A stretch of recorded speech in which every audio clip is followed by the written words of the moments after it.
I'm Mady Keup, and I've got enormous pleasure having been the trainer at an event organised by the Gdańsk Convention Bureau today. I work for Schema Business School in the south of France as a course director for a couple of MScs, one in events and meetings management MSc, and I've had a bit of experience already in tourism, marketing, destination marketing, and in the meetings industry. So there is a lot of discussion about return on investment for social media. Social media, one could say, doesn't cost a huge amount of money, but it certainly is not free, as it does cost time from employees or an agency to input information. You will have to make sure that your social media objectives, campaign objectives, are as clear as marketing objectives for other marketing activity. It could be varied. It could be a brand awareness raising, in which case what you would be looking for is to see how many times, how many visitors you've had to your Facebook page or your blog or your podcast. You could see whether, in quantitative terms, how many people actually leave a comment, sign up as a fan to your page, etc. There needs to be something that starts off with it has to start off with a clear objective, and there needs to be something that allows you to evaluate whether you've reached that objective in the end. How can a hotel generate users? It's varied. It needs to know its customers. It needs to be able to respond to what customers like to hear about. You can. The very first thing to do is, once you have created, say, your Facebook page, once you have populated it with a few fans, there's nothing worse than coming to a party where there's nobody but yourself. Then you can start promoting it, and you need to promote it on your website, through your emailing, on your brochures, whenever you're communicating with anybody. You need to tell people about it at networking events. Lots of word of mouth and word of mouse through the internet. Once you have people coming to your page, you can create excitement through competitions where they can register and enter into competition for a free bed night, for instance, an overnight stay, weekend, dinner at your special restaurant, and so on. You can create a viral marketing campaign through a particular funny video, or that you ask people to pass on to their friends, which actually works very well as well. And in general, you have to plan to make sure that you include regular activities on your Facebook page. Twitter is different. Twitter is very different. It's a microblogging tool. It is very good for news. So if you want to publish, or you are in an event organizer that regularly organizes events and regularly has news to pass out to their customers, it's an excellent tool for you.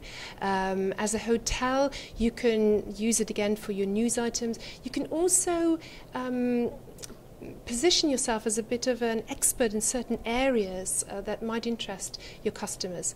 On a business-to-business front, this could be whatever the new trends are in the market, whether you have particular part of marketing campaigns that you're undertaking, which maybe some of your customers might be interested in. So the secret to Twitter really is to be very frequent and to post very, very regularly. The use for Twitter during conferences has become extremely important, because what it allows people to do nowadays is to participate at the conference, listen to the presenter, and while they're thinking of the question, send it off, tweet the question to the presenter, so that after the presentation this can be addressed. It's a very interactive way of holding conferences and making sure that the the delegates, the participants, are fully engaged. They're listening to and they want to participate with their own questions and comments as well. So it's a very good tool for that. Generation Y, well, they are different. There is even debate as to whether, not necessarily the Generation Y, but the one that's coming next, whether brains might have changed slightly because of this multitasking that's being undertaken by these generations, who are known to text while they are talking to somebody, while they are on MSN, while they're reading something for their classes, and also while their parents are calling them for dinner. I mean, they do multitask regularly. They take in information in probably shorter bits than older generations are used to. It doesn't mean this is not a quality assessment. It just means that it's a slightly different way of getting the information and processing the information.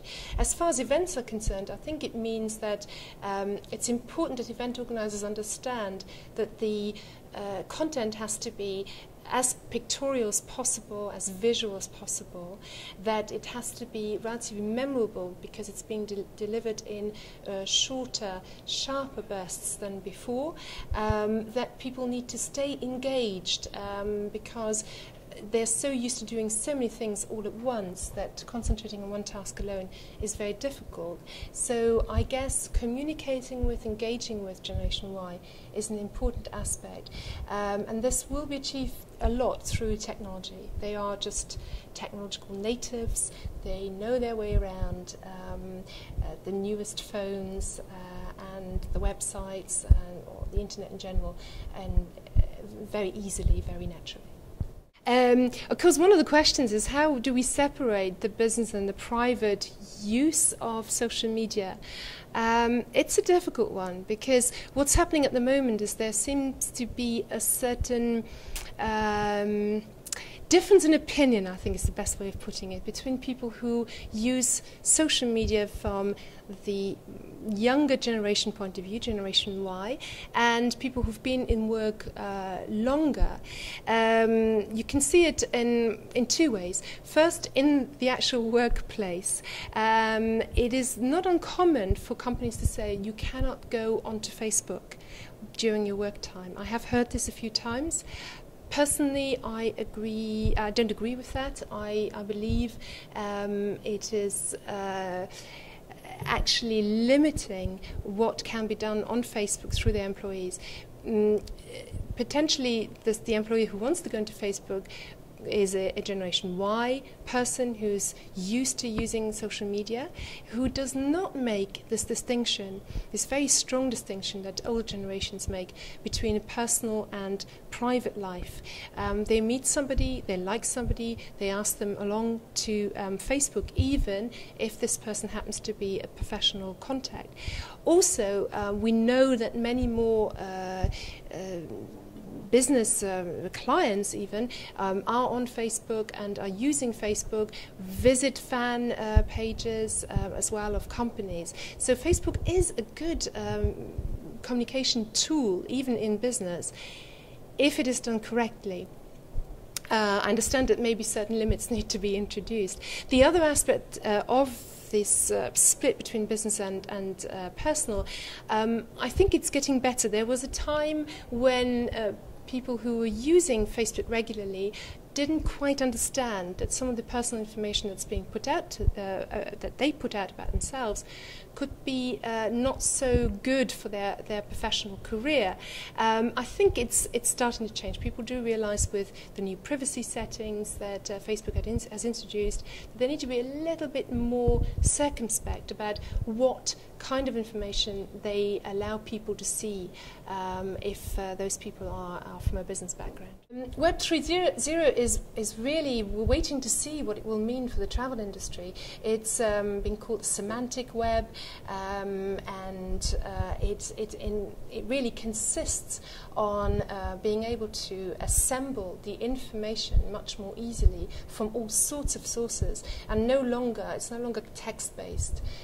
So it can be coming in from any video postings, pictures, any text, of course, that you contribute as well, from all sorts of different ways, all sorts of different sources that and postings, and it will be assimilated. This will probably mean that the would-be traveller will know even more about the company. The would-be traveller is going to be even less likely to go directly to the company website, whether that's a hotel or a transport organizer or an event organizer as such, but will get their information from these kind of alternative sources, which are not necessarily the official sources, and I think we need to get used to that.